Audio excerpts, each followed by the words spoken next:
Die Grenzen meiner Sprache sind die Grenzen meiner Welt. Ich bin Iman und ich möchte heute über diese Grenzen sprechen. Die Grenzen meiner Sprache sind die Grenzen meiner Welt. Wie ist das zu verstehen? Unsere Welt, alles, was wir wahrnehmen, nehmen wir über unsere Sprache wahr. Alles, was wir sehen, was wir erleben, was wir fühlen, wird für uns erst erkennbar, wenn wir es benennen oder beschreiben können. Ich zum Beispiel kann in diesem Moment sagen, ich bin in meiner Wohnung und vor mir steht eine Kamera. Und allein das ist für mich nur greifbar, weil ich es in Worte fassen kann. Und ich kann mir nicht vorstellen, wie ich das wahrnehmen würde, wenn ich es nicht beschreiben könnte. Unsere Sprache bestimmt und beeinflusst, wie und was wir wahrnehmen. Und natürlich könnte man zunächst denken, Moment mal, wenn ich etwas sehe, dann sehe ich es ja, egal ob ich es benennen kann oder nicht. Wie viel Einfluss nimmt Sprache wirklich auf das, was ich wahrnehme? Ganz schön viel. Zum Beispiel hängt unsere Farbwahrnehmung stark davon ab, welche Farbwörter wir haben. Die Farbe Blau können wir nur so gut von Grüntönen unterscheiden, weil wir das Wort Blau haben. Natürlich werden unsere Farbrezeptoren im Auge oder die äußeren Reize nicht durch Sprache verändert. Aber wie unser Gehirn diese Reize verarbeitet, ist von unserer Sprache abhängig. Die Grenzen meiner Sprache sind die Grenzen meiner Welt. Aber schon bei dem Wort Grenzen denke ich, irgendwas liegt ja hinter diesen Grenzen. Und ich frage mich, wie kann ich meine Welt vergrößern? Musik drückt aus, was nicht gesagt werden kann und worüber zu schweigen unmöglich ist. Kann Musik meine Welt vergrößern? Ich glaube, viele Menschen können gut nachvollziehen, was Victor Hugo hier beschreibt. Ich zumindest habe schon oft gedacht, das, was ich gerade fühle, kann ich nicht in Worte fassen. Aber diese Musik drückt genau das aus, was in mir vorgeht. Was sind Gefühle überhaupt? Wir haben ja schon festgestellt, wie wichtig Sprache für unsere Wahrnehmung ist. Wenn selbst die Erkennung von Farben so stark von unserer Sprache abhängt, wie ist es dann erst bei so etwas Abstraktem wie unseren Gefühlen? Das Erkennen und Benennen von Gefühlen muss sozial und kulturell erlernt werden. Die wichtigsten Schritte für dieses emotionale Lernen finden in den ersten 6 Lebensjahren statt. In dieser Zeit lernen Kinder nicht nur Begriffe für das, was sie sehen und anfassen können, sondern auch für das, was sie fühlen. Wenn erwachsene Bezugspersonen auf die Gefühle der Kinder eingehen und diese in Gesprächen benennen, zum Beispiel mit Sätzen wie „Hat dir das gerade Angst gemacht?“ oder „Freust du dich auch schon so sehr darauf?“, dann können Kinder mit der Zeit lernen, ihre Gefühle mit Wörtern zu verknüpfen. Und so baut sich jedes Kind nach und nach ein eigenes Gefühlslexikon auf. Und wir haben alle ein Gefühlslexikon, also eine Sammlung an Begriffen, die wir verwenden, um das, was wir fühlen, einzuordnen. Nun wachsen aber nicht alle Kinder in Haushalten auf, in denen über Gefühle gesprochen wird. Vielleicht werden die Gefühle der Kinder ignoriert oder nicht erkannt oder es wird nicht auf sie eingegangen. Für diese Kinder wird das Erkennen und Benennen von Gefühlen schwieriger sein, auch in der Zukunft. Sie haben Lücken im Gefühlslexikon. Emotionale Intelligenz spielt eine zentrale Rolle für schulische und berufliche Erfolge. Und deswegen ist es so wichtig, dass diese Lücken im Gefühlslexikon erkannt und gefüllt werden. Aber wie kann man Gefühle beibringen? Gefühle sind per Definition die subjektive Wahrnehmung einer Emotion. Gefühl und Emotion sind also nicht einfach Synonyme. Ein Gefühl ist das, was subjektiv in einer Emotion wahrgenommen wird. Und subjektiv wahrnehmen kann man nicht für andere. Und deswegen kann man genauso wenig einer anderen Person einfach vorschreiben, wie sich etwas anfühlt. Außerdem sind die Lücken im Gefühlslexikon ein sprachliches Problem. Und ich denke, es ist schwierig, dieses Problem durch Sprechen allein zu lösen. Wir brauchen ein weiteres Medium. Und weil Musik ausdrückt, was nicht gesagt werden kann und worüber zu schweigen unmöglich ist, bin ich überzeugt davon, dass Musik dieses Medium sein kann. Und deswegen habe ich das Konzept Listen and Tell entwickelt. Was ist Listen and Tell? Übersetzt heißt es, hör zu und erzähl. Und genau das passiert. Bei Listen and Tell wird aktiv und aufmerksam Musik gehört und über Musik gesprochen. Das Konzept habe ich im Rahmen eines Bildungsprojekts in Lübeck entwickelt und auch 2 Jahre lang mit einer Gruppe aus 6 SchülerInnen ausprobiert. In diesem Video werde ich den Fokus aber nicht auf die tatsächliche Gruppe richten. Ich möchte stattdessen das Konzept an sich vorstellen, mit einer fiktiven Gruppe. In dieser Gruppe sind 6 SchülerInnen und eine Lehrkraft. Die Gruppe trifft sich wöchentlich. Was passiert nun in diesen wöchentlichen Treffen? Jede Person bringt jede Woche ein Musikstück zu einem vorher festgelegten Thema mit. Die Themen können zum Beispiel heißen: Musik, die ich höre, wenn ich traurig bin. Musik, bei der ich immer gute Laune bekomme. Musik, die ich höre, wenn ich wütend bin. Das Thema der nächsten Woche wird immer am Ende einer Sitzung bekannt gegeben und so haben alle eine Woche Zeit, um ein passendes Musikstück auszusuchen.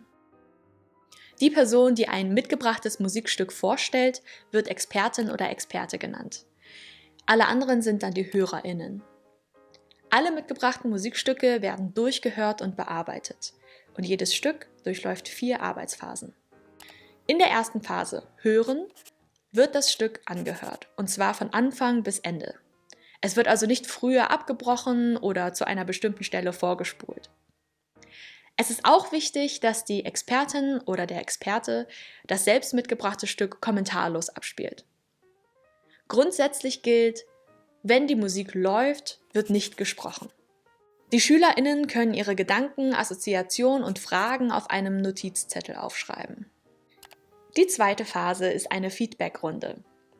Alle HörerInnen beschreiben nacheinander, was sie gehört haben und wie die Musik auf sie gewirkt hat. Die Expertin oder der Experte hört sich alle Eindrücke an, ohne diese zu kommentieren. In der dritten Phase ist die Expertin oder der Experte dran und beantwortet Fragen wie: Warum habe ich gerade dieses Stück ausgesucht? Was verbinde ich mit dieser Musik? Und warum passt diese Musik für mich zu diesem Thema? Außerdem kann in dieser Phase ein kleines Mini-Referat gehalten werden, zum Beispiel über die Band oder über ein besonderes Musikgenre. Dieses Mini-Referat ist aber freiwillig. In der vierten Phase, Diskussion, sprechen nun alle Teilnehmenden miteinander über die gehörte Musik und über ihre Eindrücke.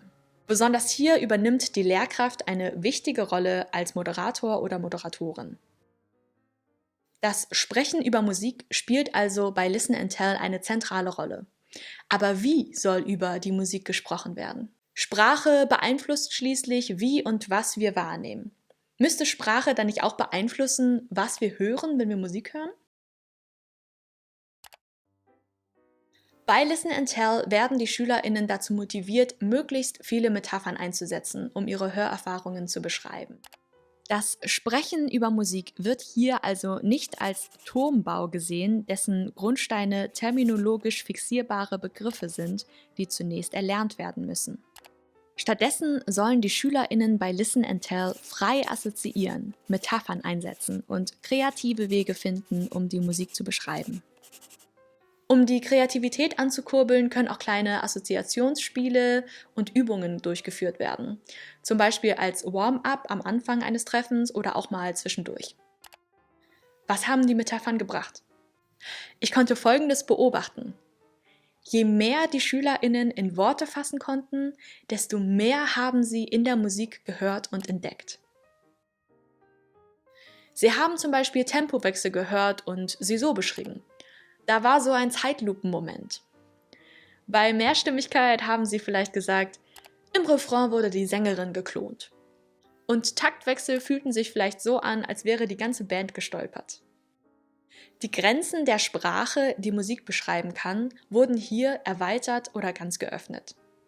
Und so konnten die SchülerInnen durch Sprache ihre Musikwelt vergrößern. In der Sprechakttheorie gilt ein Sprechakt erst dann als erfolgreich, wenn die Äußerung auch verstanden wurde.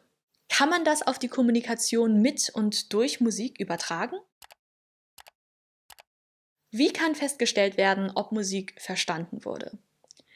Und kann man Musik auch falsch verstehen? Simone Marenholtz sieht das Verstehen von Musik nicht als Kommunikationsproblem zwischen zum Beispiel KomponistInnen und HörerInnen. Die Grenze zwischen Musik und Sprache nennt sie eine Schwelle innerhalb unserer selbst.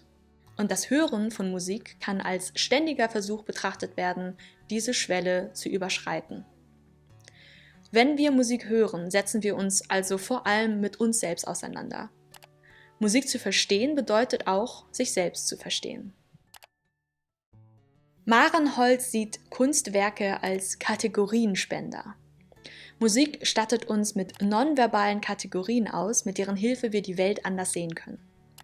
Und wir wissen bereits, ein Gefühl ist die subjektive Wahrnehmung einer Emotion. Und Musik erleben wir als eine Inszenierung unseres persönlichen Entwurfs eines Gefühls.